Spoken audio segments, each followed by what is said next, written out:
Saudara pernah dengar kata antropomorsis? Saya pernah sharing di PW. Itu seperti hewan yang bisa berbicara, hewan yang bisa melakukan perbuatan-perbuatan seperti manusia. Saya juga punya pengalaman sama anak saya, saudara. Yang kecil, dia pernah ngasih trik ke saya.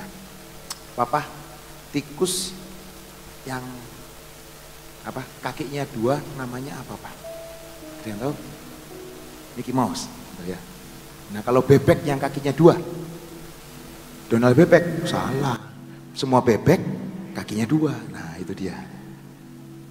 Dia ngasih ngeprank, saya kata dia setelah ngasih pertanyaan itu ke saya, dia gembira banget karena berhasil memanipulasi papanya. Nah, itu antropomorsis. Nah, seperti ini, Donald Duck, Mickey Mouse, SpongeBob. SpongeBob itu kan yang buat apa, saudara? Nyuci piring, saudara. Tapi bisa bicara, bisa masak, bisa bikin apa itu? Burger crab, ya.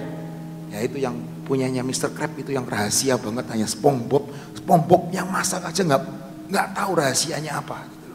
Terus temennya SpongeBob itu bintang laut, saudara. Namanya siapa?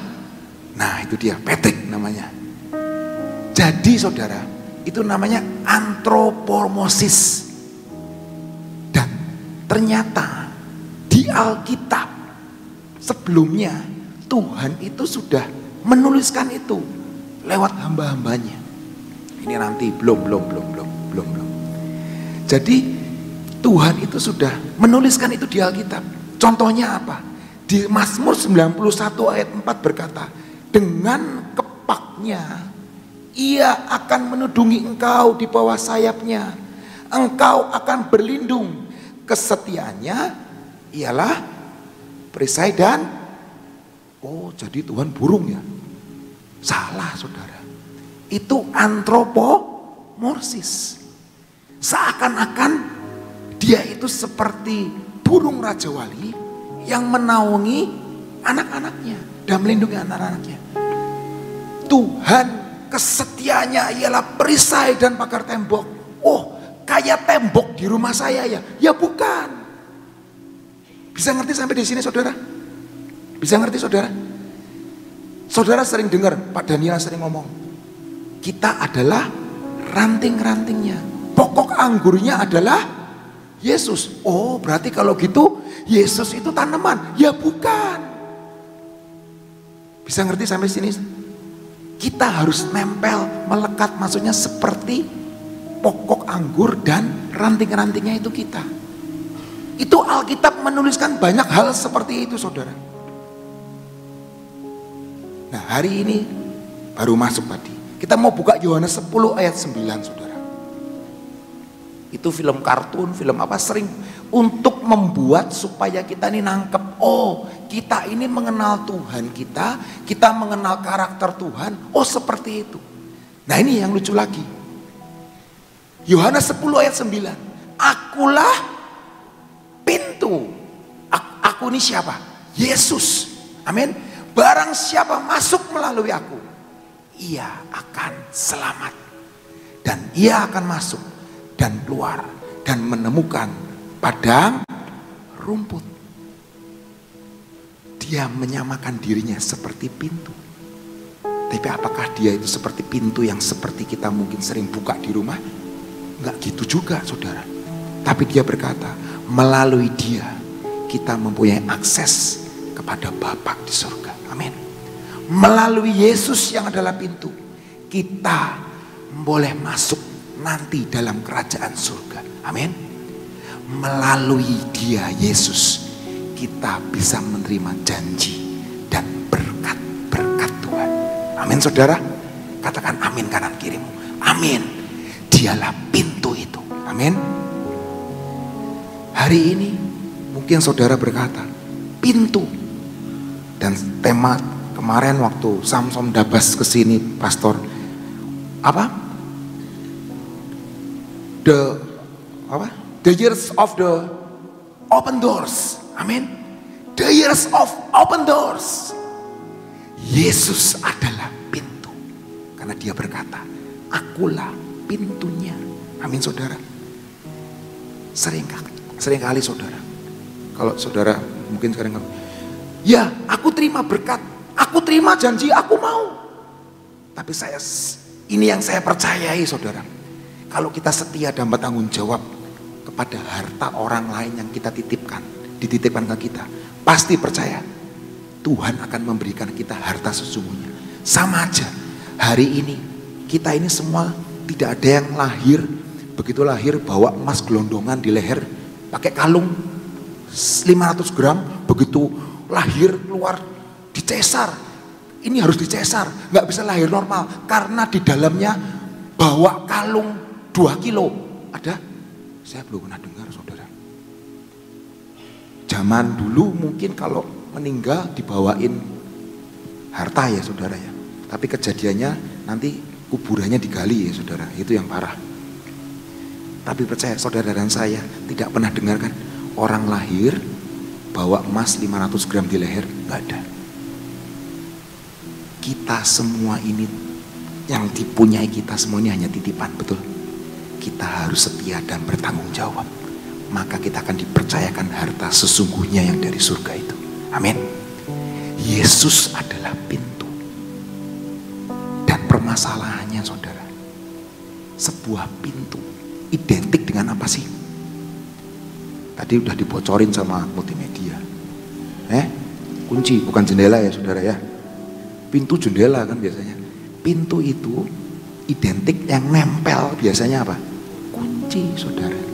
Seringkali pintu yang begitu besar, pintu yang sangat luar biasa besar, hanya dibuka dengan sebuah kunci yang kecil, letak, buka. Betul? Pengen pakai linggis, pengen pakai traktor, bisa? Ya bisa, tapi itu boros tenaga. Didobrak bisa nih loh, bisa. Tapi hanya butuh kunci. Kalau kuncinya ketemu pas, letak, buka itu pintu. Betul saudara? Ngomong kanan kirinya, pintu identik dengan kunci loh. Sampean dua kunci lah. Kuncinya punya enggak? Kalau kita enggak punya kunci, berat loh saudara. Seringkali orang berkata seperti ini. Pintu itu seperti dalam kehidupan bisnis itu apa ya? Calon pembeli, betul saudara? Calon pembeli, calon klien, teman bisnis kita, atau mungkin bos kita yang memberi kesempatan buat kita bisnis baru. Pintu itu adalah Yesus. Dia sudah memberi kesempatan banyak dalam hidup kita. Tapi ternyata kita ini nggak punya kunci loh. Kuncinya ini nggak ada. Kuncinya tuh contohnya apa sih? Ya sikap ogah-ogahan kita. Males, sombong, anti yang namanya kritik. Kalau dikritik ngamuk, pemarah. Itu jangan-jangan kunci yang malah menutup kesempatan dalam hidup setiap kita. Dia orangnya pintar, pintar masak, pintar manajemen. Tapi jangan kerja sama dia. Orangnya malas, bangunnya jam 1 siang, suka begadang. Jangan. Itu orangnya pintar loh. Bisa akuntansi, komputer, segala macam. Jiwa pemimpin. Jangan. Suka marah, anti kritik, suka ngelawan, nggak bisa diajarin. Akhirnya kesempatan itu tertutup dalam hidup setiap kita. Kesempatan itu dibuka, tapi kita nggak bisa untuk masuk karena kita nggak bisa ini pegang kuncinya. Ada lagi saudara, punya kemampuan memasak, pinter, expert di hal memasak, tapi malah buka toko spare part mobil dengan alasan apa? Nggak mau kalah sama temennya. Gila, itu dia mau udah buka ya, gue mau buka lebih gede lagi. Padahal punya kepintarannya apa? Masak. Tapi karena kamu nggak mau kalah gaya, nggak mau kalah tenar, gua juga pengen buka spare part. Ada lagi saudara, istilahnya dia expert sekolah farmasi, tahu semua obat-obatan. Sakit apa? Kepala, oh ini obatnya. Sakit ini, oh saya tahu. Bisul, oh saya tahu. Sakit dompet, wih saya tahu juga itu. Sakit kaki, oh ini obatnya. Ini antibiotiknya. Diminum 3 kali sehari. Sesudah makan, sebelum makan. Ngerti obat-obatan semuanya. Sekolah apoteker misalnya. Tapi kenyataannya buka toko pancingan misalnya. Setiap hari adanya ketemunya, mana Pak Luki? Maaf Pak, lagi di Empang Pak, lagi mancing. Nggak cocok saudara. Pintu kesempatan dibukakan, ada pintunya. Tapi kuncinya nggak pernah cocok. Jadi hidupnya nggak pernah maksimal. Bisa ngerti maksud saya sampai sini saudara? Yesus berkata, akulah pintu. Dan satu-satunya saudara, untuk kita boleh menemukan pintu dan kunci yang pas, kita berhasil mencocokkannya. Satu-satunya kita harus punya hubungan dengan Tuhan kita. Amin. Karena dia ngomong, aku pintu. Mau gak? Kamu, aku didik supaya kamu tahu kuncinya itu seperti apa. Di Wahyu 3 ayat 8, saat pintu itu berhasil dibukakan atas nama hubungan baik dengan Tuhan, percayalah, tidak ada satupun yang bisa menutupnya dalam hidup dan hidupku. Wahyu 3 ayat 8 berkata, aku tahu segala pekerjaanmu, lihatlah aku telah membuka pintu bagimu yang tidak dapat ditutup oleh seorang pun. Dan aku tahu bahwa kekuatanmu tidak seberapa, namun engkau menuruti firmanku dan engkau tidak menyangkal namaku. Ini kuncinya. Dia pintu. Tuhan tahu kekuatan kita nggak seberapa, namun engkau menuruti firmanku dan engkau tidak menyangkal namaku. Kunci berikutnya, tadi udah kita ngomong tentang pintu ya saudara ya. Dia itu pintu. Apa yang saya dapat dari firman Tuhan? Ini dapatnya juga dari anak saya. Papa ini mau sharing nak. Nanti Papa mau sharing apa? Lah itu belum tahu. Papa sharing Mazmur 23. Iora dapat itu. Waduh hebat ini anak. Mazmur 23 no. Iya Pak, Mazmur 23. Oke no. Papa mau sharing tentang Mazmur 23. Saya baca Mazmur 23. Dan sebelum kita baca Mazmur 23 yang terakhir, kita baca Yohanes 10. Nerusin yang tadi. Yohanes 10 ayat 11 sampai 13. Akulah gembala yang baik. Akulah lagi. Tadi akulah pintu. Sekarang dia ngomong, akulah gembala yang baik. Memberikan nyawanya bagi domba-dombanya. Sedangkan seorang upahan yang bukan gembala, bukan pemilik domba-domba itu sendiri, ketika melihat serigala datang, meninggalkan domba-domba itu lalu lari. Sehingga serigala itu menerkam dan mencerai-beraikan domba-domba itu. Ia lari karena ia seorang upahan dan tidak memperhatikan domba-domba itu. Tuhan, firman Tuhan berkata, akulah gembala yang baik. Dia memposisikan dirinya. Aku bukan cuma gembala, tapi aku gembala yang baik. Gembala yang baik. Di dalam kesusahan, dia tidak pernah meninggalkan domba-dombanya. Kalau orang upahan, ada serigala datang, cabut bleh, kabur bleh, duduk domba-domba kita. Urusan teman. Hari ini, setiap ada perkara yang kecil, setiap ada perkara-perkara yang Tuhan sudah titipkan dalam hidup kita, kita mau seperti Yesus bukan? Dia gembala kita yang baik. Kalau hari ini kita jadi pengelola, kita jadi penggembala domba, kita jadi penggembala pekerjaan kita, jadi penggembala yang baik seperti Yesus. Amin.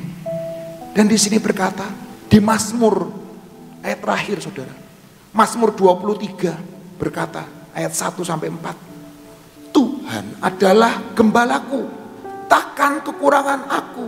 Artinya Tuhan yang menyediakan. Jehovah Jireh. Amin.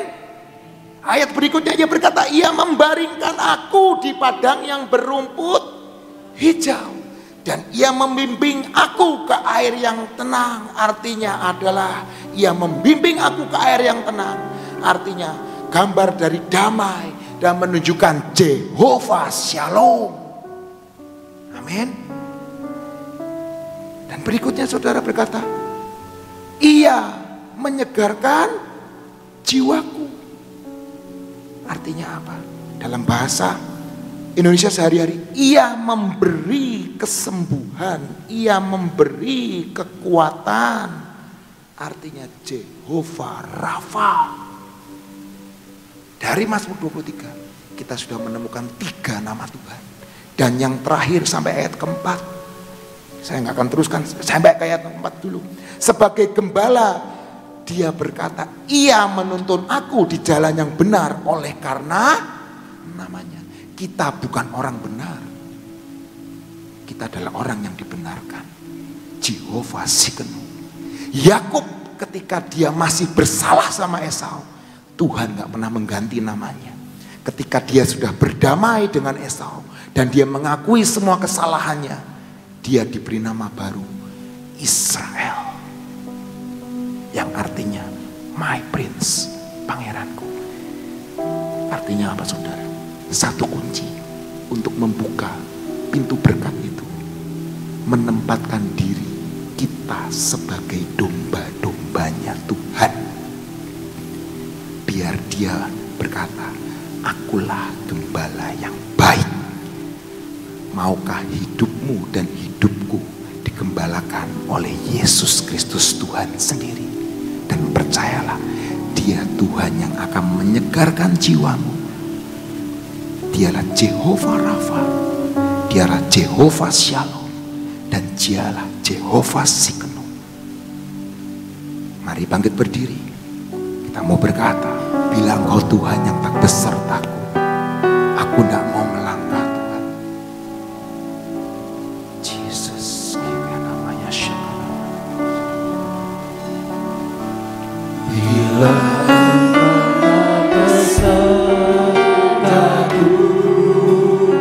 tak mau berjalan, ku tak mau berjalan. Kami perlu Kau Tuhan, pimpin langkahku dengan kasih karunia-Mu. Yesus Tuhan, pimpin langkahku setiap waktu. Berjalan di dalam Roh-Mu, berjalan dalam Roh-Mu. Nyatakan Tuhan kemuliaan-Mu dan berjalanlah denganmu. Mari angkat tanganmu dan berkata, Engkau tak besertaku, ku tak mau berjalan.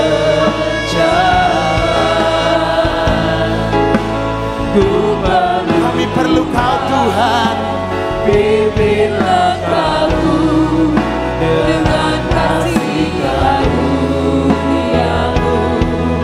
Yesus, pimpin langkahku setiap waktu, berjalan dalam Roh-Mu. Nyatakan Tuhan kemuliaan-Mu